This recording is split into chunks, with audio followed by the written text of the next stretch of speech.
रायसेन बेगमगंज से हमारे संवाददाता शरद शर्मा की रिपोर्ट। क्यों की जाती है मंगलवार के दिन हनुमान जी की पूजा? मंगल को जन्मे मंगल ही करते, मंगलमय हनुमान जय जय हनुमान। कलयुग के देवता माने जाने वाले हनुमान जी की पूजा मंगलवार के दिन ही क्यों की जाती है? ऐसी मान्यता है कि इस दिन की गई पूजा या व्रत से हनुमान जी प्रसन्न होते हैं और भक्तों की मनोकामना पूरी करते हैं। लेकिन सवाल उठता है कि मंगलवार के दिन ही हनुमान जी की पूजा अर्चना क्यों की जाती है? मान्यताओं के अनुसार मंगलवार के दिन ही हनुमान जी का जन्म हुआ था और उन्हें मंगल ग्रह का नियंत्रक भी माना जाता है। इस दिन हनुमान जी की उपासना करने से साहस, आत्मविश्वास, शक्ति की प्राप्ति होती है। अगर मंगलवार की रात्रि में 100 बार हनुमान चालीसा का पाठ किया जाए तो सभी मनोकामना पूरी होती है। तुलसी भगवान विष्णु को अत्यंत प्रिय है और उनके अवतारों को भी चढ़ाई जाती है। तुलसी चढ़ाने से जब श्री राम अत्यंत प्रसन्न होते हैं तो ऐसे में उनके परम भक्त हनुमान जी का प्रसन्न होना लाजमी है। अगर नित्य प्रायः हनुमान जी को तुलसी जल अर्पित किया जाए तो जीवन भर अन्न का अभाव नहीं होगा। महाभारत के युद्ध में हनुमान जी ने अर्जुन के रथ के ऊपर लगाकर धर्म ध्वजा पर विराजमान थे और सारे युद्ध में उन्होंने पांडवों की रक्षा करते हुए उन्हें विजय श्री दिलाई थी। आयु, रक्षा, मुकदमे तथा परीक्षा में विजय और संपत्ति की प्राप्ति के लिए हनुमान जी की मंगलवार को तिकोना ध्वज चढ़ाई जाती है। अगर आप परीक्षा में फेल हो रहे हैं, पढ़ाई में मन नहीं लग रहा है, तो आप तिकोना ध्वज जरूर चढ़ाएं।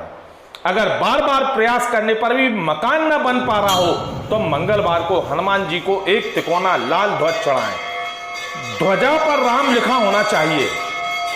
भगवत सीता में प्रेरणा से अपने स्वामी राम को प्रसन्न करने के लिए हनुमान जी ने शरीर पर ढेर सारा सिंदूर लगा लिया था। तभी से हनुमान जी को सिंदूर चढ़ाने की परंपरा शुरू हुई थी। हनुमान जी को सिंदूर और चमेली के तेल में चढ़ाने से रोगों को और शारीरिक व्याधियों के अलावा ग्रह की पीड़ा भी समाप्त होती है।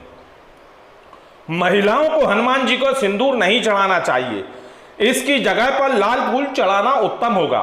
मंगलवार को हनुमान जी के चरणों में सिंदूर लाएं। किसी भी कार्य के निकलने के समय उसे तिलक जरूर लगाएं। इससे आप हर कार्य सिद्ध होगा, साथ ही दुर्घटनाओं से बचे रहेंगे। पूजा के समय बरतें सावधानी। अगर मंगलवार को उपासना रखते हैं तो इस दिन नमक न खाएं। अगर इस दिन मीठी वस्तु का दान करते हैं तो इस दिन इससे परहेज करें। प्रयास करें कि इस दिन तामसिक चीजों का सेवन ना करें।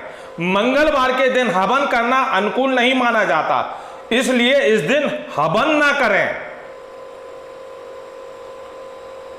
मंगल को जन्मे मंगल ही करते, मंगलमय जय हनुमान जय जय जय हनुमान। उदयपुर से हमारे संवाददाता नीलेश पटेल की रिपोर्ट। प्रधानमंत्री आवास तोड़ने के विरोध में करणी सेना ने दिया ज्ञापन। एक और प्रदेश के मुखिया शिवराज सिंह चौहान मंच से कहते हैं कि जो जहां है उसे वहीं पट्टा दिया जाएगा और उसका मालिकाना हक दिया जाएगा, आवास की सुविधा भी दी जाएगी। यह सारी बातें केवल एक जुमला बनकर रह गई हैं। हम आपको बता दें कि रायसेन जिले की उदयपुरा तहसील के अंतर्गत आने वाले ग्राम सुनहरा में एक ऐसा ही मामला सामने आया है, जहां पिछले कई वर्षों से एक गरीब परिवार का प्रधानमंत्री आवास यह कहकर जमींदोज कर दिया गया कि अतिक्रमण कर बनाया गया है। अब सवाल उठता है कि यदि अतिक्रमण कर प्रधानमंत्री आवास बनाया गया है तो अतिक्रमण की जगह पर प्रधानमंत्री आवास पंचायत के द्वारा कैसे बनवाया गया? कैसे प्रधानमंत्री आवास का लाभ गरीब परिवार को मिला? इन सारे सवालों से प्रशासन और सवालिया निशान लगा रहे हैं और कहीं ना कहीं प्रशासन के अधिकारियों की कार्य प्रणाली पर संदेह किया जा रहा है। राष्ट्रीय करणी सेना ने इस मामले को लेकर तहसीलदार उदयपुरा को कलेक्टर के नाम ज्ञापन दिया है और गरीब परिवार की सहायता करने का शासन से अनुरोध किया है। जब इस मामले में तहसीलदार उदयपुरा से बात की गई तो उन्होंने कहा, कलेक्टर साहब के आदेश पर हमने कार्रवाई की है। अब सवाल यह है कि गरीब परिवार का आशियाना उजड़ने का जिम्मेदार कौन होगा? कैसे प्रधानमंत्री आवास इनको दिया गया और फिर अतिक्रमण घोषित कर उसको जमींदोज कर दिया गया?